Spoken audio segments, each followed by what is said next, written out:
The architect had locked his daughter inside a narrow wall cavity. The unsuspecting girl was terrified. Just then, cement began pouring into the wall. She screamed loudly but failed to rouse her father. She could only watch as the cement engulfed her. 30 years later, I arrived here as a demolition expert.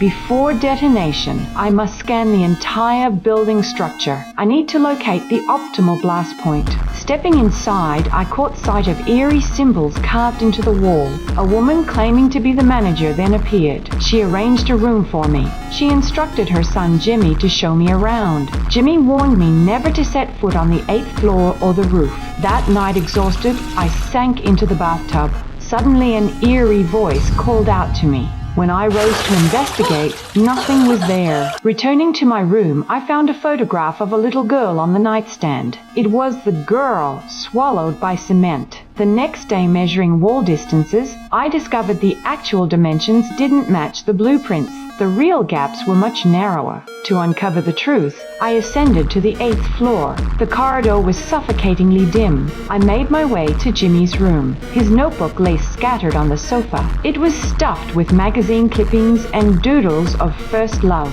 but none of this helped. So I went into town for deeper investigation. Searching clues on a public computer, I learned 16 people had died in this building. The architect was among them, but Jimmy had told me the architect was still alive. So I returned to confront Jimmy about why he wanted me to. To prove he wasn't lying, he swore he'd steal his mother's keys to take me there. When I marked the demolition site, a man with an axe suddenly appeared. He swung precisely at my marked spot. Just then, an old lady heard the commotion and came out. She invited me inside to calm down. Her house was stacked with the architect's books. Before leaving, I slipped one into my backpack. Back in my room, I opened the pages. The words froze my blood. It stated that fear and death prolong a building's lifespan, the very reason ancient Egyptians sealed living people within walls. Deep into the text, a sudden knock made me jump. It was Jimmy who got the key. He intended to take me to the architect's room. On the way, Jimmy revealed the truth. Years ago, people kept vanishing within this building. It wasn't until the little girl disappeared that the police intervened. Suddenly, Jimmy's dog began barking frantically. I rushed over and froze upon seeing the architect's portrait. Jimmy stared at the painting, his voice icy as he spoke. Maybe his spirit never left, and he's hiding behind this wall.